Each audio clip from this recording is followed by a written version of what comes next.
Hello, everyone. Thank you for being here. We're going to get started in just about 1 minute.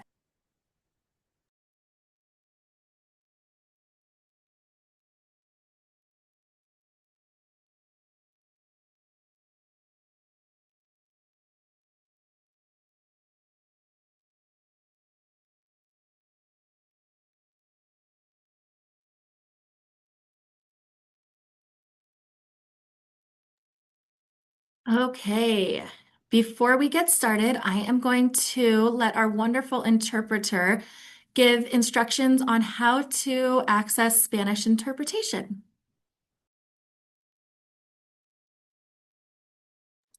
Hello, everybody. I'm just going to be, giving instructions for English speakers and Spanish speakers. So you will need my services. If you just speak English, you will also need my services because if somebody asks a question in Spanish, then you will need to hear that in English. So in a few minutes, when I'm assigned as interpreter, you're going to see if you're in your computers, it's going to be the globe, the icon of a globe in your lower, I believe is lower right-hand side of your computer. You cannot see it right now because I have not been assigned as interpreter yet. So do like a little click in there and then choose as language of preference English. Again, you will hear all the presentation directly in English, but if somebody asks a question in Spanish, then you will hear that voice very subtle, and then you will hear my voice in English stronger, so you can hear that. I'm going to make the same instructions into Spanish. Buenos días a todos. Estamos ofreciendo interpretación simultánea al español. Ustedes saben que si están en una computadora, ustedes van a ver el icono de un globo terrestre, hagan un clic ahí y si están en la computadora, por supuesto, en la parte inferior derecha, hagan un clic y elijan español como idioma de preferencia. Si están en su teléfono, son tres puntitos en la parte superior derecha. Mire dónde está interpretación o traducción, no sé si cuál exactamente dice, hagan un clic y elijan español. Y sí, por favor, si me podrían mandar un texto o un chat diciendo que ustedes están conectadas porque a veces estoy interpretando y no hay nadie que necesite mis servicios. Así que les agradecería que me dijeran, señorita, si estoy conectada para seguir interpretando. Something that I forgot to mention in English is if you are in a phone, you're going to find interpretation services is the three dots in the upper right-hand side. Just click in there and choose, I don't know if it says interpretation or translation, and just choose English as the language of preference. So now I'm ready. Thank you so much. All right. And again, thank you everyone for being here. We host a webinar every month, typically on the last Monday of the month at noon. And we bring in experts in the field of substance use prevention and things that impact a use likelihood to use a substance, really addressing those risk and protective factors. We have two amazing participants or two amazing facilitators today that I am excited to introduce in just a moment. However, just a few housekeeping things. If you have any questions, we will have space at the end of the session for a Q&A. But as this is going, there is a little Q&A space button area at the bottom. If you'll just put your questions in there and we'll save them for the end. Then also we'll have a survey that I'll be sharing at the end. We would love to have feedback on how this presentation went and what you would like to see in future presentations. But with that said, I am really excited to introduce Jamie Feld and Alli Cooper. Jamie is the Director of Opioid Response, and Alli is the Director of Youth Mental Health from Attorney General Phil Weiser's office. Jamie and Alli, thank you so much for being here. Wonderful. Thank you so much for having us, and really great to see the resources that you have and the interpretation services. Gracias por todos que están aquí. My name is Jamie Feld. I'm the Director of Opioid Response here at the Colorado Attorney General's office, and really proud to represent Attorney General Phil Weiser in the important work that we're doing around substance use prevention. Today, first want to just make sure that you can see the slides, okay? Thumbs up. They look Okay. great, Jamie. Okay, great. And I'm joined with our Director of Youth Mental Health, Alli Cooper. She's really a expert on this topic, and I feel very fortunate that she's here to share some statistics and data on the youth mental health side. So today what we want to share is the role and responsibility of the Colorado Attorney General's office. How is the Colorado Attorney General's office related to this work, and what is the information that we can provide? Specifically, I'll share some information about the Opioid Response Unit, where I'm the director. What is our role and what do we do? Allie's going to share some recent trends in Colorado substance use that we have from a Rise Above Colorado survey. She'll also share the intersection of substance use, social media, and AI. And then I'll wrap around and share some tools that you can use both as parents, educators, and also that you can provide for youth with a Connect Effect toolkit. And we'll provide our contact information and how to engage with our office. We will go through all these slides, and at the end, I know there's some Q&A opportunity that we can look at as well. So first off, what does the Colorado Attorney General's office do? So if you haven't heard of the Colorado Attorney General's office, what we are is we are the people's lawyer. And what that means is that the Colorado Attorney General Phil Weiser is committed to serving as the people's lawyer, advancing the rule of law, protecting our democracy, and promoting justice for all.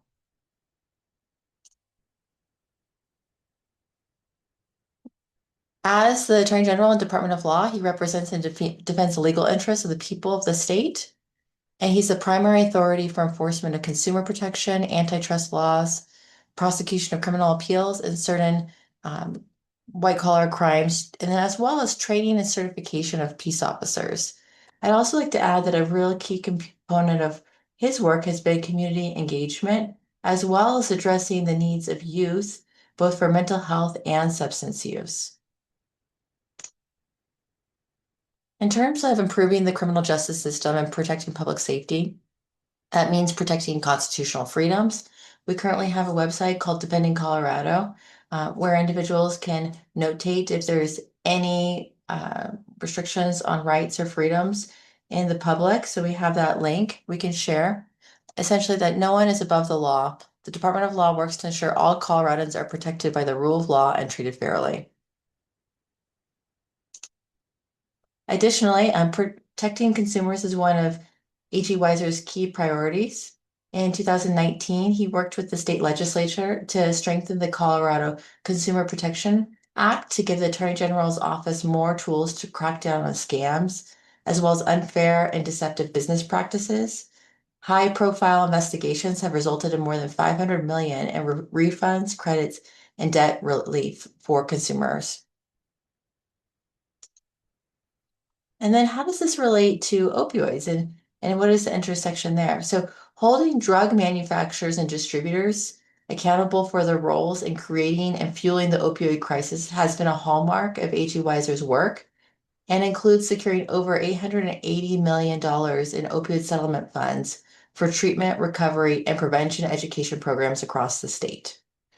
Colorado was the first state recognized by the Principals Coalition, led by faculty at the Johns Hopkins Bloomberg School of Public Health, for the state's planning and collaboration with local governments in addressing the opioid crisis. And here you can see the number of entities, both manufacturers, distributors, pharmaceuticals, that A.G. Weiser and the Department of Law has successfully sued and sure to receive this over $880 million to the state. We had a landmark agreement by which 312 local governments signed on with the state to agree to distribution of these funds in the following way. So the majority is going to regions and local governments, 60% to region. There's 19 regions in the state, 20% to local governments, which have most given their money to the regions, and only 10% by the state. We also have something called a state infrastructure share. Both of those are competitive opportunities by which entities can apply directly for funds. All of the information is available online at Colorado's Opioid Settlement Fund framework. We have been recognized nationally because every expenditure is required to be reported. We just ended our deadline for 2025 expenditure, again, receiving 100% of expenditures from all entities. So if you're curious about where funds are going, you can go to this website and find based off your region or local entity. So how this relates to what we'll talk to today, in part, is that through these funds, we were able to fund a portion of a survey called the Rise Above Youth Survey, by which entities, youth were surveyed. They're surveyed every other year on the impacts of substance use and mental health. And so a portion of funds were provided for us to get more accurate data around Colorado youth substance trends. So today we thought it'd be very relevant to share some of the highlights of this of these outcomes, and then we will be continuing to monitor these trends as they move forward. So with that, I'll turn it over to Alli Cooper to share some highlights. And Alli, feel free to just tell me next when you need the next slide. Thanks, Jamie. And thanks for having me, everyone. It's great to be with you all. Yeah, Jamie, if you want to hit to the next slide, we can jump into some of the data. As Jamie said, this is based on the Rise Above Colorado Youth Survey, which puts together the survey sponsored by a couple different organizations, including the Attorney General's office. Next slide. So you can see, if you want to click through, there's a couple more boxes that should show up too. Yeah, perfect. You can see, so from these trend lines, there's sort of I would say there's a trend since 2013 of an increase in the number of youth who somewhat agree that experimenting with drugs is not that big of a deal. We also see an increase in youth that feel that drugs can help teens manage stress. And then you see these sort of the bottom three. These are not quite as consistent, but we do see increases in youth stating that prescription drugs are safer than illegal drugs, that stimulants are safe even if the prescription doesn't belong to the person taking it. And in a sense that pain relievers are not addictive. These beliefs are all risk factors for increased substance use. So we don't like to see them trending in that direction. And is certainly something we'll monitor as the next survey results come out in 2026, because these risk factors could lead to potential earlier use of substances. Next slide.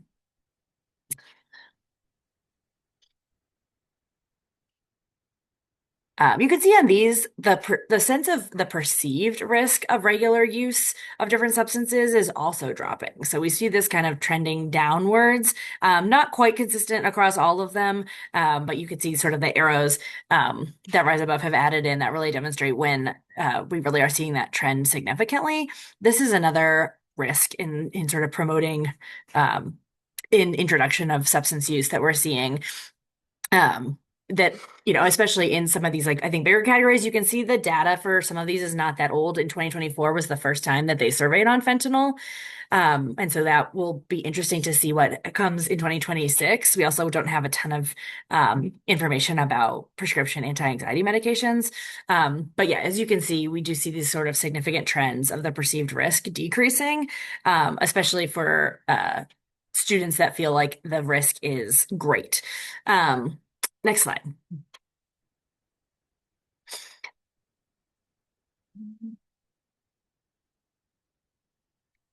You can see here, these numbers I would say are somewhat stable. This is really about the perceived risk of counterfeit pills in particular.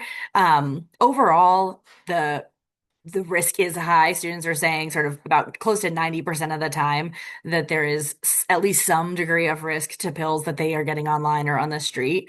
And then similarly, a pretty high level of risk, a pretty high level of sense that there's a risk in taking pills that could contain substances like fentanyl. And again, we'll hopefully get to see these trend more in the 2026 survey. Some of these data points are also relatively new. But as I said, it's relatively stable and does demonstrate that youth do have a pretty high perceived risk of counterfeit pills and education around fentanyl, which I do think is a positive sort of protective factor in thinking about substance use. Next slide. Thanks, Jamie. Really kind of transitioning to sort of protective factors and positive data. We did have data in 2024 for the first time around how likely somebody thinks a pill from a friend would be potentially laced with fentanyl. And as we saw, I would say similar to the previous slide, there's generally a sense that is somewhat likely or very likely. It's a pretty high percentage of students that are aware of that risk of fentanyl. And then similarly, when thinking about actively preventing overdoses. A third of students are thinking about carrying Narcan with them in case someone around them overdoses. And I think one positive thing is it's a pretty low number, under 20%, that don't even know what naloxone or Narcan is. So I'd say, overall, a decent percentage of people are aware of how to prevent overdoses, even with our young people. And again, hopefully that data trend will continue as we get new data around that in 2026, since these questions were relatively new in 2024 also. Next slide. These are interesting data points. And they're also not super consistent from year over year, and they're not necessarily consistent between the substances themselves, but really focusing on whether or not a student would encourage a friend to stop using if they knew they were using some of these substances. We do see a small increase in the students that would discourage a friend to stop or encourage a friend to stop using marijuana. A downward trend for alcohol, which I think is interesting. It'll be interesting to see if that continues in 2026. And then certainly kind of I'd say a drop with vaping in particular. And then this kind of a little bit up and down around prescription drugs. So it's not super consistent, but overall, I think the trend is positive that a very high percentage of teens are still indicating that they would encourage a friend to stop using different substances. So I think, that is positive. Although I think that some of the trends trending downwards are a little bit more concerning. And Anne, I do see your question in the chat. That's a great question. How does the Rise Above survey differ from Healthy Kids Colorado? There's a couple of key differences. We use both data in our, research and thinking about these issues. Healthy Kids Colorado is funded mostly by the state of Colorado itself and is administered by the Colorado Department of Public Health and Environment. That survey goes out through public schools in a partnership with the Department of Education. Schools can opt out of administering the survey for their students, and then parents can also opt out for their individual students. But overall, we do see really good statewide data for the most part. Rise Above Colorado is administered directly to young people, not through schools. So we do see some interesting differences between the data, even in situations where Healthy Kids is asking the same question as Rise Above Colorado. Rise Above overall surveys fewer young people, but it is helpful to get data from statewide youth and to have particular data around, they'll do oversampling of certain populations to try to figure out different issues. They also Rise Above Colorado does not have that same mechanism around opting out. And so Rise Above Colorado also has the benefit of getting data from certain communities in the state that do not participate in the Healthy Kids survey, most notably like Northeastern Colorado school districts, as well as El Paso County. And I think specifically to have data from El Paso County is helpful because it's such a large metro area in Colorado. So it's, they're good. I think that Rise Above survey and Healthy Kids Colorado are best when looked at sort of together. I'd say another big difference is that the Healthy Kids survey it has a lot more questions. It's more thorough. It's like something hundreds of questions, and the Rise Above Colorado survey is typically about 30. And the Healthy Kids Colorado survey questions include sexual behaviors. It can include home, what kind of environment is it at home. It can include questions around firearms. The Rise Above Colorado survey is really specific to substances because of the organization that puts it together. And so I think that's really their expertise, is thinking about how youth are using substances. So I hope that's helpful. That's kind of a really long answer. But that is sort of the differences between the two and also sort of their strengths. But I agree. I think what I would say is really using them in partnership, I think, is really helpful and can help give a clearer picture around data. And kind of validate each other. So, and CDPHE funds both surveys. So I do think there's really some benefit to using both of them. Okay, we'll go to the next slide. This is trends around recent substance use. We also see a little bit of a trend upward in a lot of these substances. Especially with vaping, I think that's probably not shocking. It'll be interesting to see if that trend changes. In the 2026 administration of the survey, they're also going to be adding in questions around oral nicotine pouches. Healthy Kids Colorado will also be adding in those questions. So I think we'll start to see data around new substances.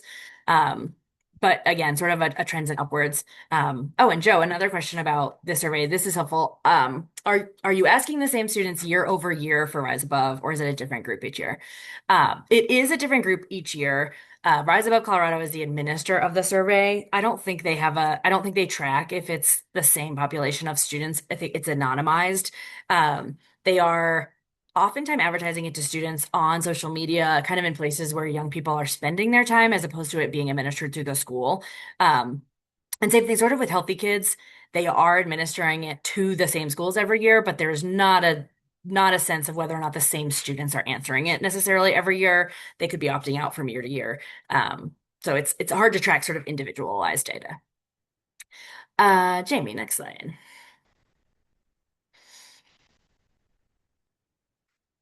So thinking about another protective factor, sense of belonging is it's a great protective factor and a strong one where Rise Above spends a fair amount of time questioning students on, what extent that they feel supported by their friends, to what extent they feel welcomed by other students and welcomed by adults in their schools, as well as how often they have opportunities to connect with people outside of their school. This is helpful data to really think about the protective factors that are in place to reduce substance use and other risky behaviors by young people. We do see a trend in sort of a decrease in the number of in all of these categories. I would say the one about connecting with people outside of school is relatively stable, but we do see decreases since 2020 around being supported by your friends and welcomed and accepted by students in school. Um, I agree that I think that this again is kind of a concerning trend, and it'll be interesting to see if it can kind of bounce back. I think there's lots of factors that drive sense of belonging, and schools are navigating a lot of challenges, with students in general. So I think there's a lot of factors that might undermine a student's ability to feel welcome that maybe have nothing to do with the school environment itself, maybe has more to do with their family environment or a national landscaping around whether or not students are feeling welcome and safe in their communities. So we are seeing that again as kind of a downward trend that could be, looked at more of as a risk factor again for earlier substance use. Jamie, next slide.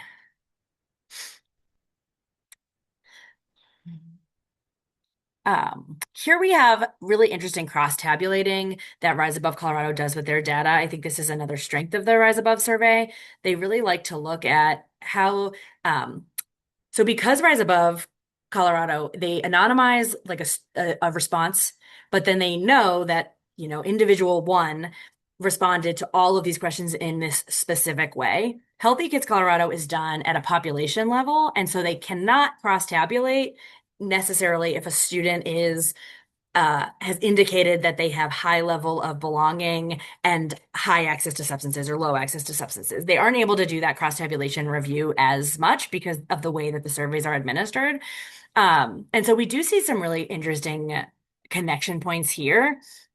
You can see that there's, really significantly higher rates of use of substances as well as curiosity related to substances in students who report lower sense of belonging. So that really validates sense of belonging as an important protective factor, and we can see the result of some of that. The lack of belonging, that students are really more curious to turn to substances, and are more likely to experiment with them. Next slide, Jamie.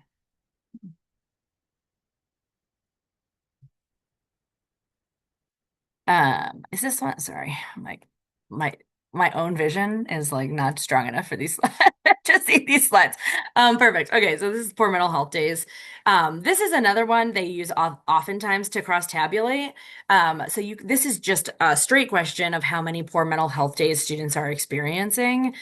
We see a trend of upwards, generally around 1 to 2 days, but also some decreases in the number of students who are experiencing nearly half of a month having poor mental health days. So kind of mixed bag with these results, but I do think what's really interesting about these data points is some of the cross-tabulation that they'll do. So they were able to determine with this data that there are fewer poor mental health days among females in recent years. I think probably not totally surprisingly that teens that identify as LGBTQ report the highest number of poor mental health days.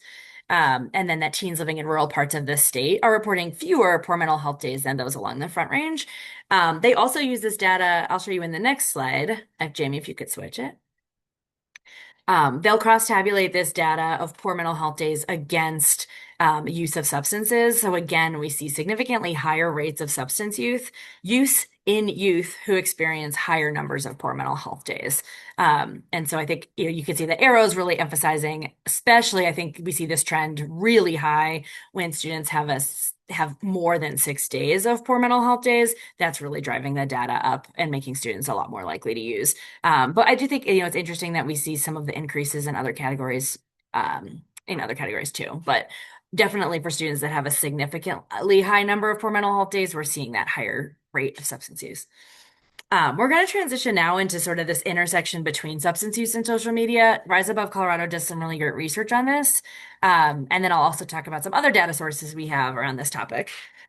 Jamie, if you want to go to the next slide.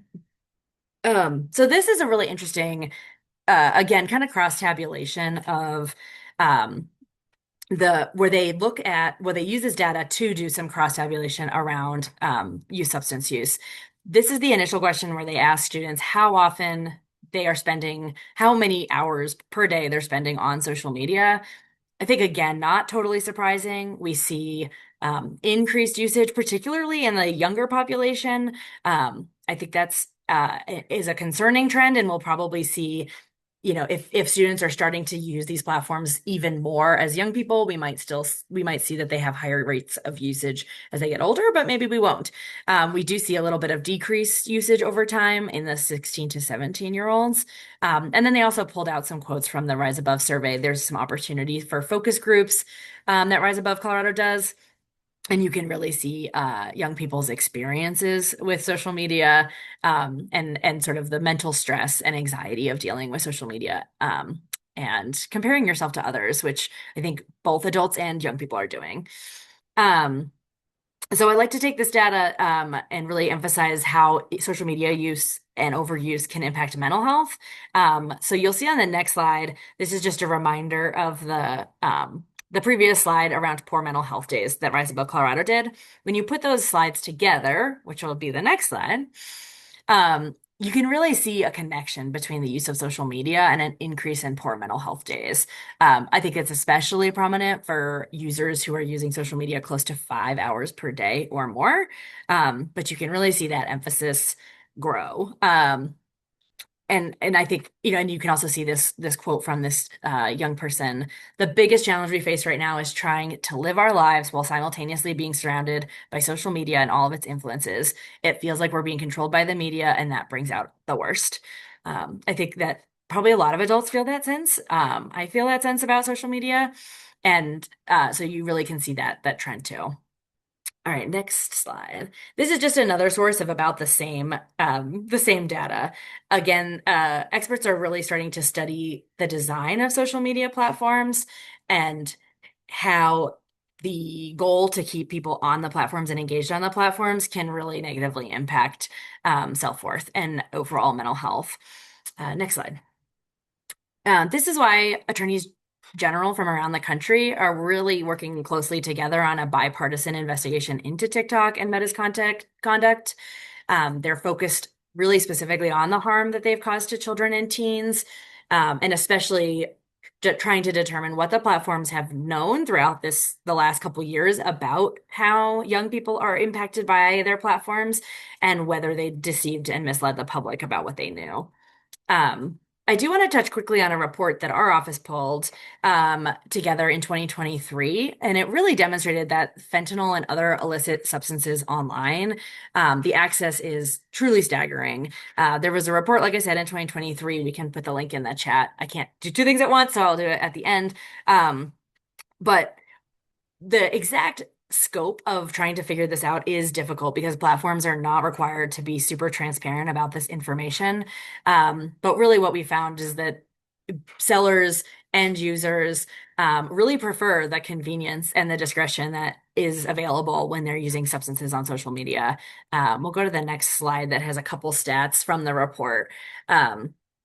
35% of young people have seen drugs for sale online. And like I said, they kind of describe it as being really convenient. It's 78% say it's more convenient, is the most convenient way to buy substances. 59% about say they really benefit from the speed at which they can purchase substances. And then there's also a really wide range of substances available. So that really drives some of this activity happening online. The next slide. Like I said, companies' responses are also really uneven and somewhat limited in effectiveness, in part because they don't have a ton of regulation and oversight. And so they can come up with their own policies around what kinds of content's prohibited, how long it's going to take them to kick off somebody from the platform. We've heard of platforms, allowing somebody to have 30 strikes until they get kicked off of a platform instead of 3 or something, maybe more reasonable. And there's also a wide variation and to the extent that they support law enforcement investigations of drug sellers on their platforms. Transitioning to the next slide, we are also starting to see some interesting impacts related to AI becoming a bigger challenge. And while we're still trying to navigate the harms of social media, we're now seeing these new technologies coming to market. An important thing to know about these AI platforms is that oh, thanks, Jamie, for throwing that in the chat. The emerging AI platforms that are most popular, a lot of them are integrated within the social media platforms young people are already using, like Instagram, Snapchat, Meta, Facebook, Instagram. We also see independent platforms like Character AI, Replica, ChatGPT. Those are usually accessible both through an app, but also on internet browsers, which would include things like your Chromebooks that are distributed through the school, depending on what the policies are with individual schools. Next slide. We also know that teens are using AI chatbots really often. 72% of youth overall have used them. About half of them are using them several times a month, and that youth are really enjoying using them. It feels satisfying. They appreciate the non-judgmental nature of chatbots. Next slide. And it's not all bad. They might be using it for homework help. Well, that might be good or bad depending on how they're using it. But they also might be using it for creativity or editing images. They also might just be testing social interactions, practicing conversations, practicing how to ask a girl to prom, all those things that might be sort of like generally harmless activities. Next slide. We also have this kind of mid-case scenario where they might go from practicing social interactions, but they also might enter into sort of testing boundaries, maybe potentially asking for significant advice, maybe around mental health or any other kinds of like identity topics that they might be navigating. So that's kind of the mid-case scenario. But unfortunately, all of those mid-case scenarios can turn worst-case scenario really quickly. And that's on the next slide. We've started to see more young people develop social and emotional dependence. They might be having sexually explicit conversations. In particular, relevant to this conversation is seeking information about illegal activities that include substance use. Maybe getting information around suicidal ideation, eating disorder concerns, and just sort of generally preferring AI interactions to human conversations, which could undermine that connectivity that's really protective for youth to stay away from substance use. Next slide. So, as I said, for people who are already struggling with isolation and depression, I think oftentimes what we're seeing is that these chatbots might be exacerbating that and pulling people away from that real human connection point. We're seeing the promotion of some disordered eating practices. And then in particular around substance use, there have been examples of chatbots telling both adults and young people specifically what cocktails of drugs will give someone the best high, or providing really unhelpful advice for somebody who might be seeking substance use addiction, kind of substance use misuse support. Including there was an example where someone was told by their chatbot to just take a little bit of meth to get through the week. Obviously not a harm reduction and evidence-based practice, but we're seeing these chatbots because they don't have expertise. They are just repeating what's sort of, in their algorithm and how they've been trained. So I think, that's something that we are just starting to navigate. You can see this example on the screen is Rey, who is based on the fictional character from Star Wars. telling a 13-year-old how to conceal taking antidepressants from her parents. So these sorts of like, whether it's the use of prescription drugs that are prescribed to you or harmful things that are not prescribed to you, definitely a concern that we're seeing. Next slide. And these sort of examples are not, they're not isolated. The one example I had of Ray is it's not the only time that we're seeing those harmful responses.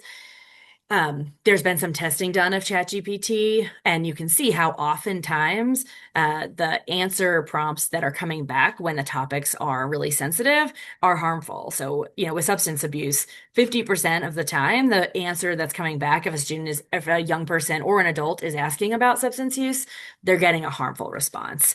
And it's also really easy to kind of bypass some of the guardrails that are in place by even just saying that you might be asking about drugs for a chemistry project, or you're asking about these drugs for a friend, or for a presentation. The bots are really easily sort of fooled into then giving you information that they otherwise maybe would have been trained not to. So before we switch it to talking about the Connect Effect campaign, I did have one more slide, and that's just about sort of what you can do as you're thinking about social media and AI chatbots. Um, Stay aware of these websites, talk to your kids, talk to your students about how they're using these technologies, really show curiosity. I absolutely recommend to keep internet connected devices out of the bedroom and avoid unsupervised access to computers. Delay introduction of these technologies as long as possible. I know that can be very difficult, but I think doing that, certainly integrating and advocating for digital literacy into school curriculums can be really helpful. And just normalizing connection and a human, seeking support at home and interacting with friends and family and trusted and supportive adults, I think is really valuable as well. Okay, Jamie, I'll kick it to you. Great. Thank you so much, Alli. I know folks are probably going to have a lot of questions about that emerging topic. It was so great to have you here to speak about not only the trends from the rise above, but really the emerging concerns around character AI, different AI bots. So if folks have questions, we're happy to answer them in the chat. We wanted to provide you as a closing some resources that you could have available for yourself as an educator, as a parent, or for you to provide to students themselves. This was put together as a campaign from our office, funded from the opioid settlement funds, really based on this idea of connection. A common statement that the HE reiterates is the opposite of addiction is not sobriety, it's connection. And that's one of the strongest protective factors as we see for not only youth, but as adults as well. So with this campaign, we are seeking to really focus on substances. So here, increase accurate knowledge of fact-based information around fentanyl and naloxone, increase understanding of health risks of substance use and consumption of medications not as prescribed, decrease misuse of counterfeit opioids, prescription opioids, and fentanyl, increase conversations between youth and trusted adults around opioid misuse, and reduce stigma around accessing help for substance use disorder or co-occurring mental health. So it really was focused, as it was funded from opioids, but leaning in on these protective factors, knowing that having at least one trusted adult in your life is a very strong protective factor, and also giving awareness and information for parents and caregivers to be able to provide non-judgmental conversations with youth. With this campaign, it was a community-informed approach. So we did do a competitive bid out and worked with SE2, which is the vendor. They also worked with Rise Above, and those specific questions were actually created in the survey as a part of our commitment to this work to track the evidence and to track the impact of this Connect Effect campaign. They're continuing to see about the awareness of Connect Effect and the impact as it has been adopted by some regional councils and also some local jurisdiction. So with this, the vendor reviewed 50 or more campaigns, also interviewed leaders and subject matter experts, and did a statewide survey with groups of over 350 youth, and also of Colorado parents. And from this, you can just see a map. The goal was really to get throughout Colorado, so it wasn't just a Denver metro campaign, although I know we are here with DPS, so it was also done in Denver specifically. And I think it did lean into, while we heard some of these concerning trends, that still the majority of youth are making healthy choices. And typically, Colorado youth tend to overestimate the percentage of peers who make unhealthy choices. So that building on this social norming practice that is supported by the literature, that encouraging youth that the majority of kids are taking healthy decisions and that they would also protect their friends. And the way they explicitly talked about it in this campaign was protecting their friends by carrying naloxone or encouraging a friend that might use an illicit substance not to take it. So the concept around social norms, and I think a lot of you are probably already familiar around this, but that humans are group oriented, influenced by and conform to peer norms. And research shows that peer norms are one of the strongest predictors of behavior. And typically, youth tend to think that more people are using substances than they may actually, and they may underestimate protective behaviors. I think an example of social norming that one can think about is friends don't let friends drive drunk. So just one in the adult world around social norming as a method to encourage these protective factors. From the science, we also see that scare tactics and judgment can be ineffective and can be stigmatizing. So these are some examples of just really old campaigns on scare tactics, but I think one that we'd seen a little bit more in the current history was around the dare techniques. I hear that that has been changed somewhat, but still, there have been concerns around the effectiveness of dare as a scare technique for specifically impacting substance use. Rather, what research is showing is the focus on meaningful connections as a driver. Therefore, this campaign really used that term connect effect around connecting with one another and connecting with youth. The target audience for this one was also a little bit younger than you might see in like a high school setting. So it was 10 to 14 and their parents and trusted adults. The secondary audience was ages 15 to 18.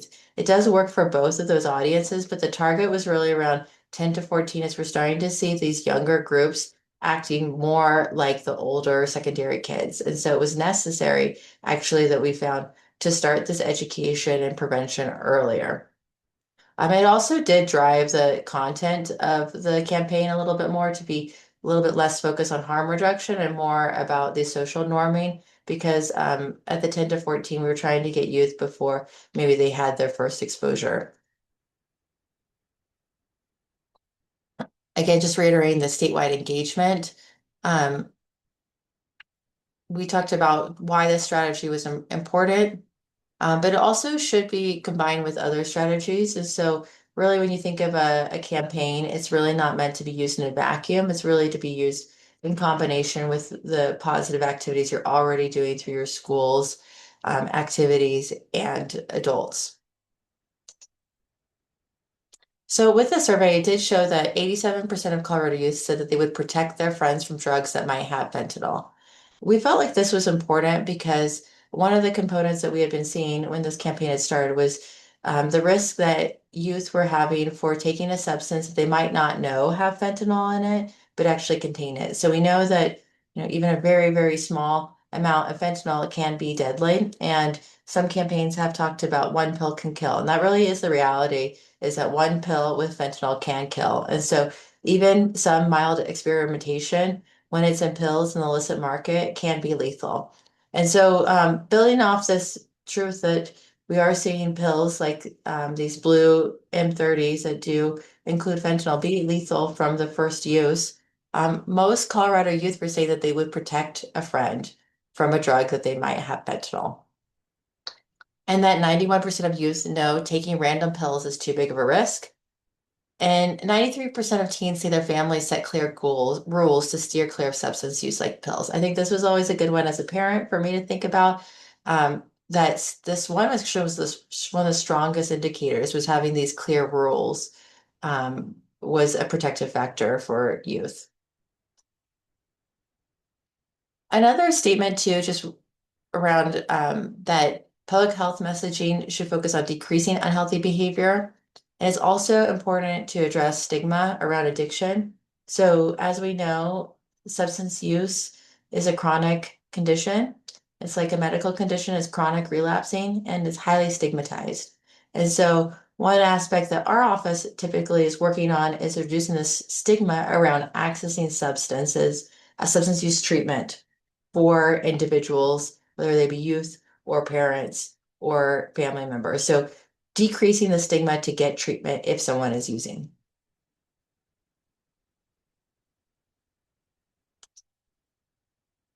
So what we try to do is highlight the impact that authentic connections can have and inspire Colorado youth and adults to be a catalyst for positive change within both their peer group and community, and empower audiences to recognize their own power to make a difference.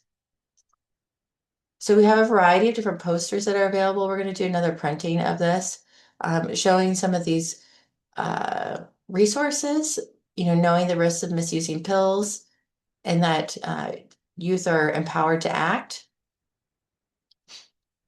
that most Colorado youth would try to stop a friend from using a pill that would contain fentanyl, and then some information around what naloxone is. So there's been some legislation recently around um, allowing schools to carry naloxone.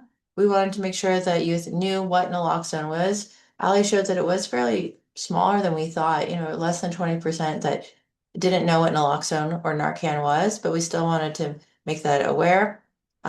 If you aren't aware, naloxone is a medication that can be used to counteract the effects of an overdose. So it's very easy to use. It has no addictive properties. All it does is take the opioid off the brain's receptors. Can be used as a nasal spray. And it's very easy to learn how to use naloxone and reverse an overdose. That is now allowed to be carried in schools. And so making sure that educators knew about what it is in case they had it at their facility. The school nurses knew what it was, but then also that youth themselves knew what it was. And then some information about what fentanyl is, the mention of social media. So more and more we're seeing this impact of social media. This campaign was done a little bit back and before some of this research on character AI, but already we were seeing the impact of social media through our social media report. We have a website. It has some interactive guides about how you can spot a fake pill, which is actually very difficult. A fake pill will look just like a regular pill as prescribed. So the only way to know if you are getting a pill that is not fake or not illicit is to get it from a doctor or a pharmacist. So that's the only way that you can be sure that you're having a safe pill. If someone gives you a pill, even if they say it's from a doctor, you really can't know that that's true. So making sure people know that a fake pill would look just like a one that came from a doctor, but you wouldn't know unless it came from the prescription. That most fake pills actually do now contain fentanyl. We have some data from the DEA that's showing more than 50% of pills can have a trace amount of fentanyl. And that this small amount can actually be fatal. And we are starting to see some of powder form too, which is concerning. Um, Powder form of fentanyl as well as in these existing pills. So as an educator or a caregiver, we have a variety of different materials about how to have this conversation. It's both in English and Spanish. We saw that our Spanish ads actually were doing the best. So it really showed the need for this type of data and resources for the community and showed the power of conversations that parents should feel empowered to be able to talk to their kids and that even if you think that they're not listening, they are. And so there's some resources too about keep talking, they're listening.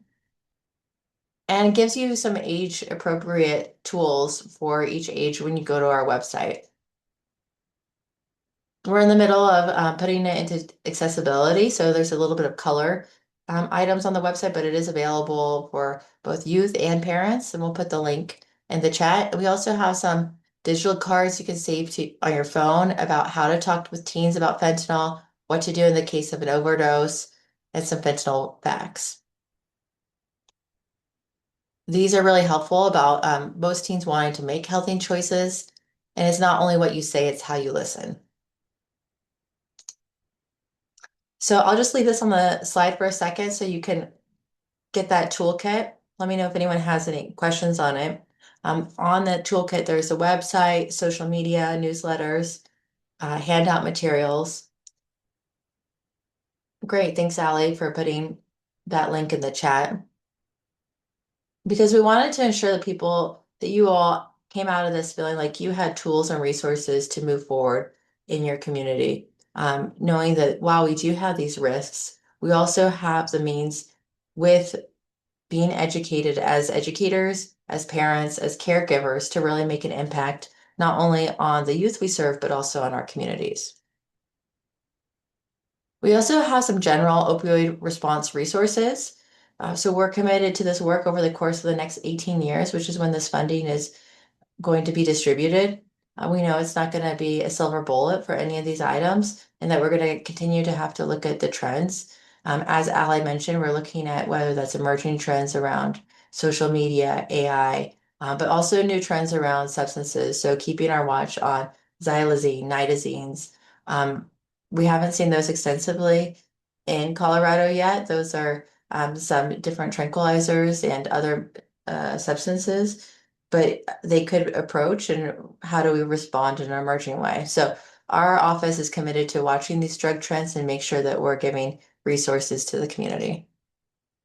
And then finally, just wanted to give you our contact information, how to sign up for the opioid newsletter, also how to find out about funding opportunities. We recently had an opportunity from the opioid settlement funds for prevention, harm reduction, treatment, recovery, and it just recently closed. It was $12 million in total, and then another one for $11 million. Please stay tuned on our newsletter for those type of opportunities. We really recognize the important work of schools and parents in addressing this on the front end. And Allie can also share we had a youth mental health funding opportunity as well that is now closed. So I'll put it back on this slide and see if we have any questions in the chat. There's one, Jamie, from Joe asking about the test strips that can be used to test any pills for fentanyl. Could you talk about those? Yeah, there are fentanyl test strips. They can also test for other substances. Some entities, like I believe in Denver, Denver Department of Public Health and Environment does provide those testing kits. So that is another resource that is available. I can't speak to like the accuracy of those test strips. So I think that's one question that people have, is just to be very cautious about the interpretation of the results. You can get false negatives, for example, from it, or a false positive. And so that can be one really important resource, but we always want to encourage folks to also have access to naloxone in the event that there is an overdose.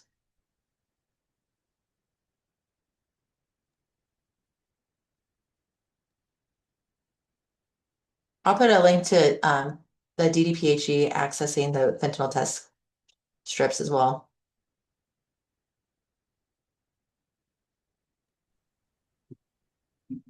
Jamie, I have a question as other people might be putting questions in the Q&A section. Where can people access things? And you said you were going to put a link for the testing strips, but things like Narcan and naloxone. Yeah, there is actually for naloxone a bulk fund, which makes naloxone available to eligible entities. And so if you are a school district, for example, and want to get access to it, you can reach out to that. That's another area that we fund, is we fund the naloxone bulk purchase fund and request it for your school. There's also a toolkit for schools that want to have naloxone on site. We're seeing some requests from bus providers, from kind of unique providers that are not just the maybe nurse professional, but having a wider array of folks have access to it. And then you can actually, it's now over the counter, so you can get it over the counter. There are some websites just to say, call in advance to see if the pharmacy carries it. They might not have it in stock, but you can buy it. It's also covered with a variety of different insurance too now. And so Medicaid does cover it and various insurances. Some may have a copay. I can't speak to what that is, but it's very accessible compared to how it was in the past and easy to get and use. So I can grab in a moment just what it looks like for naloxone. I think been some interest lately too in how youth are engaged in that. There's a new bill that's going to be going out around how do we better educate youth on fentanyl risks and naloxone. Thank you. And Kate just put in the chat, not a question, but all Denver public libraries carry them and anyone can go and ask for them. So Kate, thank you for that. I had heard that as well. So yeah, anyone in Denver can walk into a Denver public library and access them, which is amazing. That's great. Um, and then yeah, we do have them. We have them stocked in all of our DPS schools, which is amazing. That's We great. I live in Broomfield and our library stocks them too. So if you don't live in Denver, you might still be able to find them in sort of the same places. It's an awesome resource. Very Yeah. cool. I didn't know that about Broomfield. Thank you, Allie. And I know too, for those that are a little bit at lower risk, there has been some shortages of, not shortages from naloxone, but in government funding for naloxone. So I'd say if you do have the ability to use your insurer or to pay for it out of pocket, I would recommend that as the best method to really preserve that for people maybe who are using drugs directly or know folks that are using drugs. And so we just, in terms of like the limited resources, we are having difficulty maintaining the reserve for the direct individuals. So if you're able to, I always recommend folks just to use your own insurance or to buy it. Amazing. Thank you so much. I don't see any other questions. So I'm going to go ahead. I've put the feedback survey in the chat. I'd love to hear from everybody, kind of what other webinars and topics you'd like to hear from us. But also, Jamie and Allie, thank you so much. This has been so interesting. It's been great to hear. I think we share so much healthy kids data being a school district. So hearing the Rise Above data, it was awesome. We love Rise Above. I think Jenna from Rise Above is actually one of the participants in this webinar. So hi, Jenna. And just such great resources. So thank you so much. And thank you everyone for joining us. Thanks for having us. Thanks again.